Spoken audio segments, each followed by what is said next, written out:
Morning आदाब, नमस्कार, सत श्री अकाल टू एवरीवन। और होप कि आप सभी लॉकडाउन का पालन कर रहे हैं और अपनी एजुकेशन को भी जारी रख रहे हैं साथ साथ में।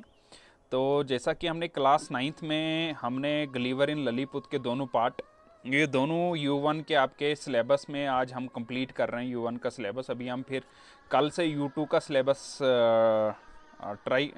स्टार्ट करेंगे। तो हमने गलीवर इन ललीपुत फर्स्ट और ललीपुत सेकंड पिछली दो वीडियोस में कवर किया था। आज हम जो गलीवर इन ललीपुत 2 की जो एक्सरसाइज है उसको जो है कंप्लीट करेंगे। तो यहाँ पर जो पहला क्वेश्चन आपके लिए है वो है, where was Blefuscu situated and what separated it from Lilliput. तो हमने बोला था कि ललीपुत अगर यहाँ पर है तो बिलीफेस्को यहाँ पर कहाँ पर है, इसके कौन से एरिया में, नॉर्थ ईस्ट में। तो इसका ललीपुत कहाँ पर है, इसके नॉर्थ ईस्ट में है। तो बिलीफेस्को भी क्या है, एक आइलैंड है। तो वो कहाँ पर है, इसके ये नॉर्थ ईस्ट में है। ठीक है जी, तो ये बिल्कुल सिंपल है, हमने डिस्कस किया ऑलरेडी इसको।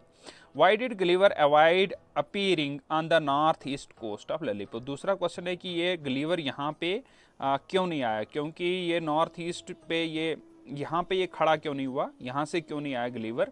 क्योंकि अगर ये यहाँ से आता तो उनको पहले ही भनक लग जाती कि हमारे ऊपर कोई हमला होने वाला है, तो इसलिए बिहाइंड द हिल खड़े हुआ था। तो आप इसको बोल सकते हैं कि Gulliver avoided appearing on the north east coast of Lilliput because he did not want enemy to see him in advance. तो यहाँ तक अगर आप करेंगे तो ये काफ़ी होगा इसके लिए आंसर। ठीक है, अभी जो तीसरा क्वेश्चन है, how deep was channel, where what was the devices which used with which Gulliver armed himself. तो सबसे पहला है कि ये जो चैनल इन दोनों के बीच में है ये कितना डीप था। तो जैसे हमने पढ़ा था कि ये 5 feet deep, the channel was about 5 feet deep in most places. बस it was not more than 6 feet, यानी 5 फीट अगर लिख देना आप इसको कि it was about 5 feet deep in most of places. तो ये हो गया। फिर है कि दूसरा पार्ट इसका आता है कि इसके पास क्या आर्म्स थे, यानी उसने अपने साथ क्या हथियार उठाए थे, ये वाला है ना इसका दूसरा पार्ट। तो इसने अपने साथ क्या उठाया था, he made 50 strong bars from the cables, he made 50 hooks from the iron bars. ठीक है, तो ये उसके पास हथियार थे, कोई AK-47 लेके नहीं गया था। तो उसने केबल्स उठा के साथ में ले गया था और 50 हुक्स ले गया था। He twisted 3 bars together at a time and prepared a hook बनाया था। तो इतना आप लिख सकते हैं तो काफ़ी है इसके लिए। Why did Gulliver seek the advice of the most experience sailor.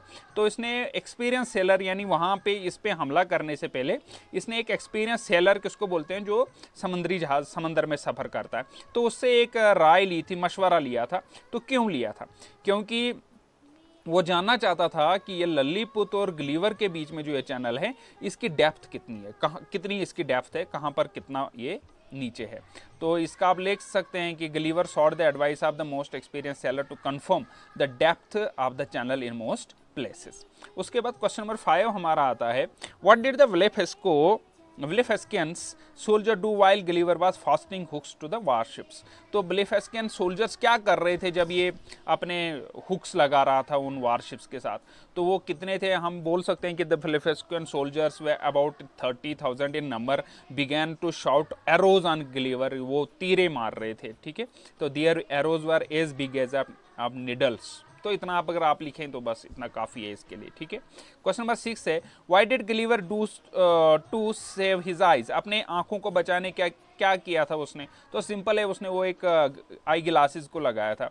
तो Blefuscu soldiers were shooting arrows at Gulliver, तो he quickly took out his eye glasses and put them on to save his eyes. तो question number 7 है, why did the ships not move when Gulliver pulled them. तो वो क्यों नहीं move हुए, क्योंकि वो हुक से बंधे हुए थे, एंकर्स के साथ बंधे हुए थे पीछे से।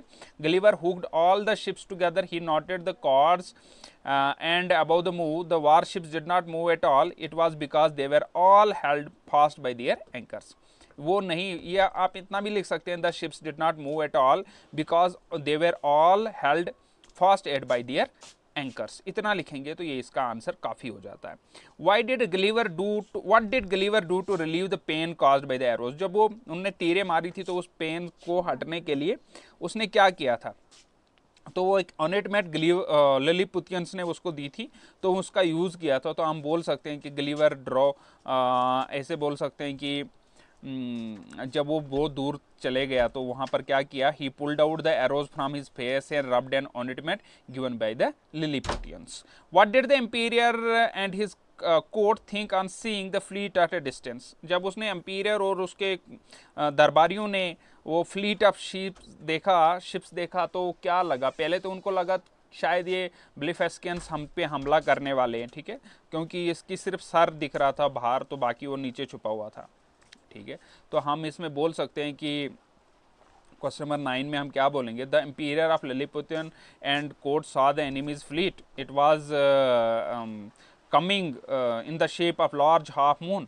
They were unable to see Gulliver. In fact, Gulliver was underwater, so the king, his court, thought that Gulliver had been drowned. They also boarded the enemy's fleet that was coming from for battle. How did Gulliver show his loyalty to the emperor? तो उसने अपनी एम्पीरियर को कैसे अपनी वफादारी दिखाई, तो क्या बोल सकते हैं आप कि Gulliver went to face the enemy single handed and he that drove all their enemy ships along with him, so he shows his loyalty. How, where did the emperor reward, उसका इनाम क्या मिला उसको, तो he was made the lord on support, great lord on support by the mighty emperor of Lilliput. तो ये वाला आप इसमें कर सकते हैं। और इम्पॉर्टेंट जो हमारा क्वेश्चन आता है, चाहे आप 9th देखें, 6th से लेकर 10th तक जो हमारा एक इम्पॉर्टेंट क्वेश्चन है वो एक आता है कि पैराग्राफ एक लिखा होता है और उसको कॉम्प्रीहेंशन करनी होती है हमें, ठीक है। तो जैसे अगर आप ये गलीवर इन ललीपुत से अगर आप ये पैराग्राफ लें द एम्पीरियर ऑफ ललीपुत से लेकर, तो the emperor of Lilliput attended by all his court was waiting on the shore to see the outcome of this great adventure. The emperor of, आपने क्या करना है, इसको ठीक से पढ़ना है। तो क्या बोलता है, emperor of the court Lilliput was waiting at the shore for this great adventure. They saw the entire fleet advance in the shape of a large half moon, but could not distinguish because I was up to my neck in water. I was neck in the water, so they thought that I had been drowned and the enemy fleet was advancing for battle. They felt greatly relieved when they saw me. I had up my hand from the water and cried in a loud voice, long live the mighty emperor of Lilliput. अभी हम इससे बहुत सारे question बना सकते हैं। जैसे हम एक क्वेश्चन बना सकते हैं, बताओ जी, who is I in the paragraph which refer I, यहाँ पर आई है ना, तो कौन रेफर है यहाँ पर, एम्पीरियर ऑफ ललीपुत बोल रहा है, आई जो है प्रोनाउन किसकी जगह लगा हुआ है, ठीक है, तो गलीवर की जगह लगा हुआ, ठीक है। ऐसा भी क्वेश्चन बन सकता है कि बताओ जी किसने बोला long live the mightiest emperor of Lilliput, क्या बोला गया यहाँ पे, long live the mightiest emperor of Lilliput, तो ये किसने बोला था, ये it was said by Gulliver. तो इसी तरीके से बहुत सारे क्वेश्चन आप इस पैराग्राफ के ऊपर बन सकते हैं। कुछ क्वेश्चन जो है हमने बनाए हुए हैं, यहाँ पर बने हुए हैं क्या, who was waiting on the shore and why, किनारे पर कौन वेट कर रहा था और क्यों वेट कर रहा था, ठीक है, तो कौन वेट कर रहा था, एम्पीरियर ऑफ ललीपुत, ठीक है। Why does they refer to, यानी how, who does they refer to, यहाँ पर एक वर्ड यूज किया गया दे।